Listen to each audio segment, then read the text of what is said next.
This channel does not promote any violent, harmful, or illegal activities. All content provided by this channel is meant for an educational purpose only. Jalpaiguri Kharia গ্রাম পঞ্চায়েতের জগন্নাথ কলোনির বাসিন্দা নরেন্দ্রনাথ রায় বছর ৬৫ এই বৃদ্ধ তিনি এমনি সুস্থ স্বাভাবিক ছিলেন, কিন্তু জবের থেকে এসআইআর নিয়ে চর্চায় আসে তবের থেকে উনি আতঙ্কিত হয়ে পড়েন এবং তার পরিবারের যে দাবি যে তিনি যার সাথেই দেখা হতো তার সাথেই যে তার নাম আছে কিনা, তার মেয়েদের নাম আছে কিনা, তার পরিবারের স্ত্রীর নাম আছে কিনা ইত্যাদি ইত্যাদি বিভিন্ন রকম তিনি জিজ্ঞাসাবাদ করতেন। পরবর্তীতে লিস্ট আসলে যেটা তার পরিবার থেকে দাবি করা হচ্ছে যে তার মেয়ে বড় মেয়ে দাবি করছেন যে লিস্টে নরেন্দ্রবাবুর নাম ছিল কিন্তু তার প্রথম স্ত্রীর নাম নেই 2002-এর তালিকায়, এবং এটা নিয়েই তিনি একটু আতঙ্কিত ছিলেন। মারা গেল সে আপনার কি হয়? আপনার বর। তো এখন কথা হচ্ছে যে ভোটের যে লিস্টের নাম তাতে কি আপনার নাম ছিল না? না, আমার নাম নাই। আপনার বরের আছে? ওর আছে। তা আপনি কি ভোট দিতেন আগে? আপনি আগে ভোট দিতেন? হ্যাঁ, ভোট না দিয়ে আসিছি। তাহলে কি 2002-এর যে লিস্ট সেটাতে নাম নাই? হ্যাঁ, ওইটাতে নাম নেই। অথচ তার আগে আপনি ভোট দিয়েছেন? হ্যাঁ, দিছি। তো সেইটা নিয়ে কি ওনার একটা টেনশন ছিল? এলা কি ব্যাপার? না, টেনশন ছিল, চিন্তার মধ্যে ছিলেন।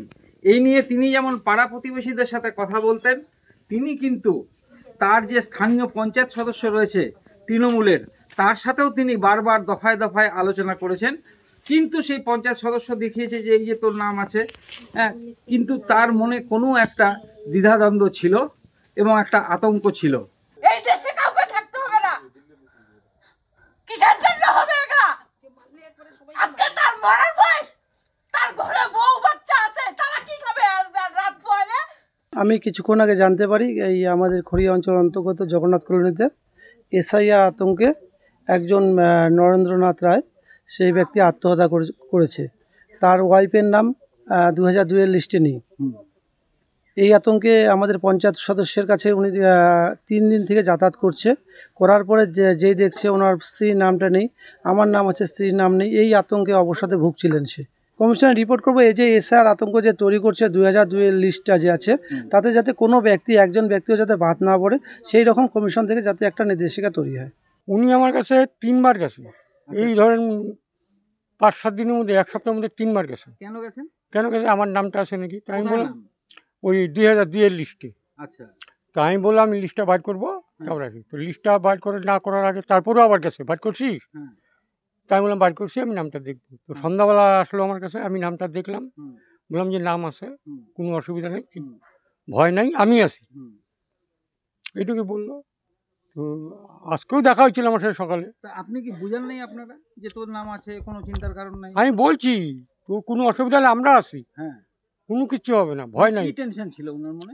আমার মনে হচ্ছে এই টেনশনই, মানে কোন টেনশন? এই যে এসআইআর এর টেনশন।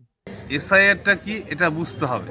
2002 সালে এসআইআর হয়েছিল, মানে ভারতের যে ভোটাধিকার, যে ভোটের নাম আছে সে ভোটাধিকার দেওয়ার জন্য যে এসআইআর হয়েছিল 2002 সালে।